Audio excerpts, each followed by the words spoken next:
Greetings, everyone. I am Danielle Hamlet, an efficiency consultant with Baylet Consulting, where we help individuals and businesses with less than 40 employees become more productive and efficient through waste reduction. And waste can mean different things to different people. And in one area of our lives, we tend to waste a priceless resource, our time. Our time can be consumed very easily in the barrage of emails we get daily. Many of us can fall victim to checking our email every time one comes in our inbox. Whether there's an audible noise to notify us of a new email, or if we have our email opened in the background while we're working, or even if it's open on like a secondary computer screen. Always knowing and even seeing when emails come in can hinder productivity. Today, we will be discussing the concept of inbox zero, that is aspiring to have 0 emails in your inbox at the end of each day. We will talk about the inbox zero challenge that Baylet Consulting conducted and the benefits of keeping up with email. We will also discuss some success tips when checking your email. So, what is inbox zero?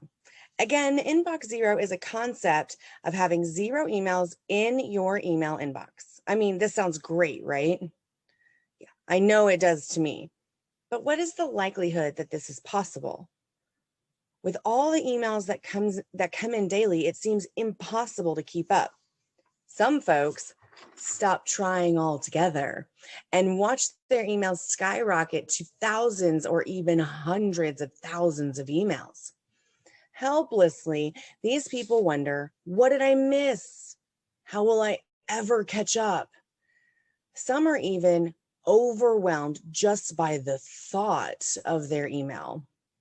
This type of overwhelm can cause a person to never check their email and could lead to missed opportunities, a delayed in client response, or even a failure to respond to a customer or client altogether. In today's world, email becomes more important and a necessary part of a business's follow-up system, or even an individual's follow-up system. Being able to handle email communication is really key to effective and consistent communication with customers, clients, families, and friends. So let's move to talking about the Aspiring for Inbox Zero challenge that began in January of 2020. This Aspiring for Inbox Zero challenge was offered by Baylet Consulting, where participants were asked to first record their emails in their primary email inbox on January 1st. After recording the number of emails, the participants were then given instructions on how to clean out their inbox without deleting their email. Many people report anxiety when they think of deleting their email because they may miss something. The process that was created for these participants was designed to clear out their inbox without deleting. So if it was really needed, these emails can be referenced at a later time. After clearing out the primary email inbox, as instructed, the participants had 0 emails in their inbox. The process of clearing out the emails included tips and tricks on how to go through their emails daily and weekly to maximize inbox zero success. For instance, check your email fully only 2 to 3 times a day and act on each email as it is opened. Each week on Friday, during the last designated email time, the participant recorded how many emails were left in their primary inbox. Tracking sheets were provided monthly at the beginning of each month, and at the end of each month, participants would email back their tracking sheet. So here are the results of the Aspiring for Inbox Zero 2020 challenge. This challenge started with 11 participants and had steady reporting from 7 participants in the first 6 months of 2020. On average, the participants had 5,813 emails in their inbox at the beginning of the challenge. The participant with the most emails had 35,640 emails. And the participant on the lower end had 5. During the tracking process, it was apparent that there were good and not so good weeks as far as email goes. During the designated email times, the participants were to either file the email into a folder or delete it as appropriate.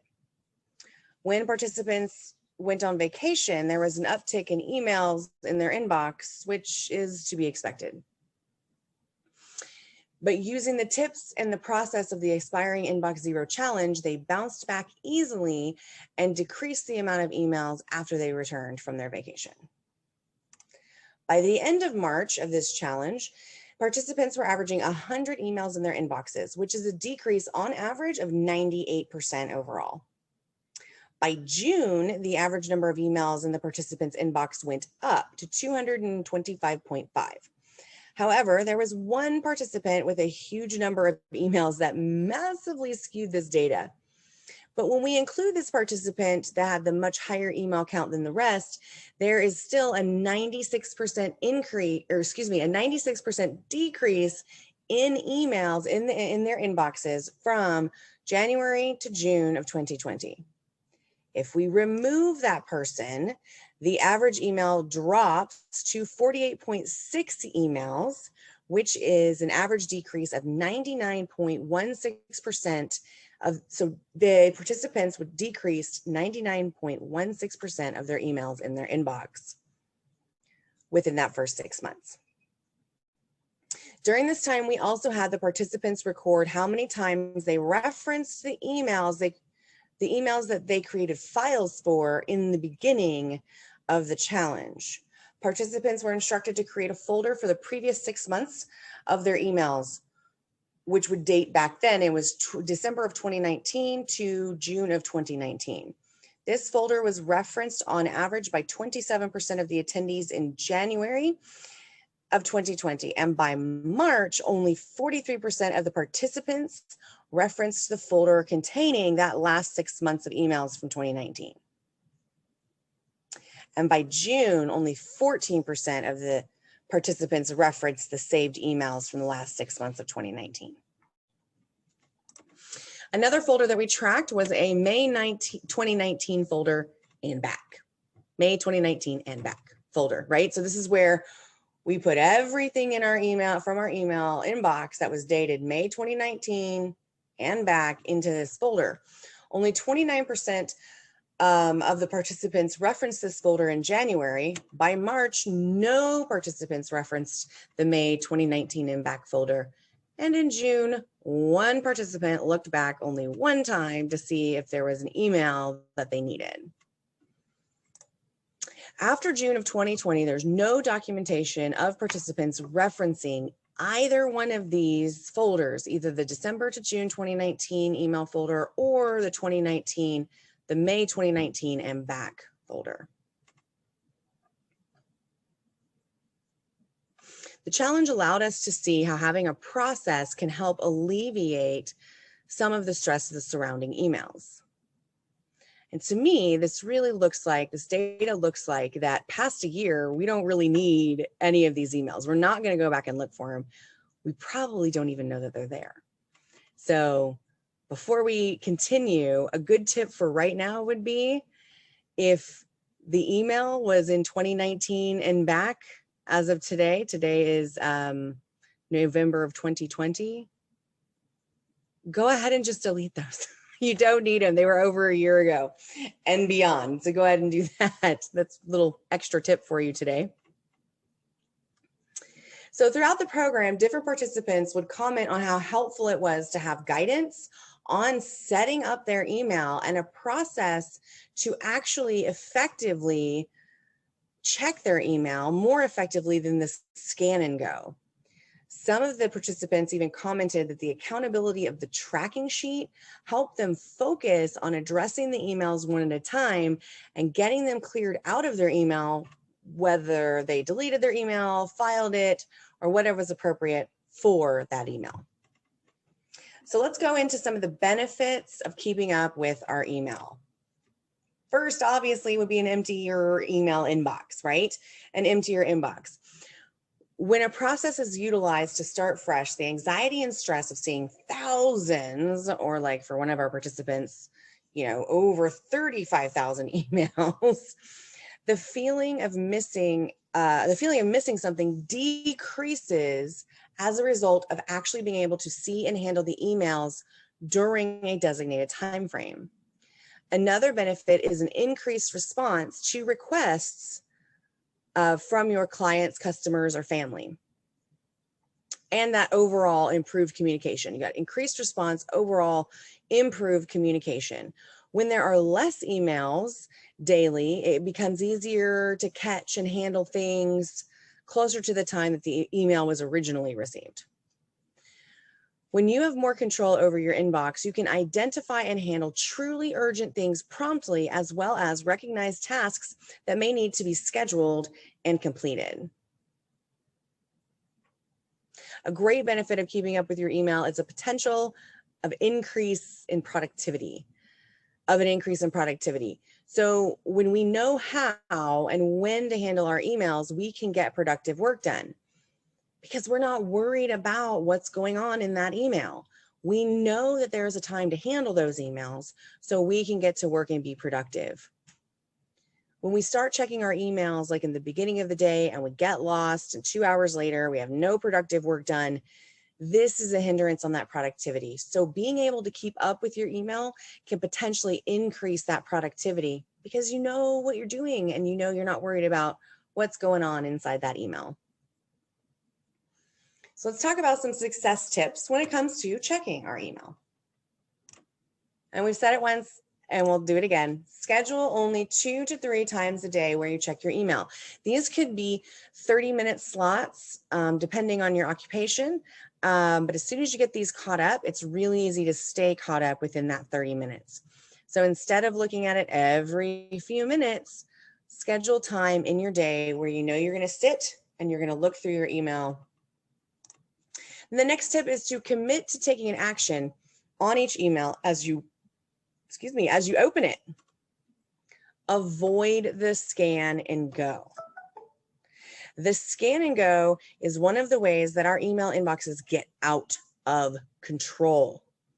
If you feel, however, that you need to scan and go your email outside of your scheduled email checking times, the next tip will help you. Define a priority protocol. The priority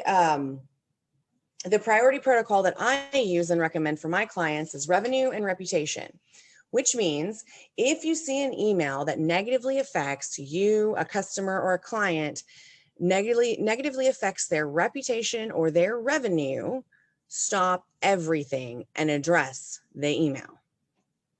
Otherwise, wait to respond to your emails until your next scheduled email checking time. So this is just a really good way to wean off the checking your email every 5 minutes. If you must scan and go, use a priority protocol. Revenue reputation is good to decide which emails need to be handled right then. Sometimes we get a ton of marketing emails. So you can use that search button to batch delete these emails. And if you don't want the correspondence from this person or the company, be sure to click unsubscribe to at least one of their emails before deleting them in batches. The last success tip when it comes to our emails is avoid complicated folder systems. Sometimes creating a complicated folder systems is just as much of a waste of time as getting lost in your email for the first 2 hours of the day. Instead, create general folders, as it's often easier and more effective to click on a general folder like Work 2020 or Clients 2020 and use the search function to find your specific email. So out of the Inbox 00 or Inbox 0 2020 challenge, it's a lot of words. A new email series has been created with all the tips and processes that we learned during the last year. The email series is called, the new series is called Control Inbox Increased Response. It is a 10-week email series walking you through how to take back control of your email inbox, and you can sign up for this program at baylitconsulting.com.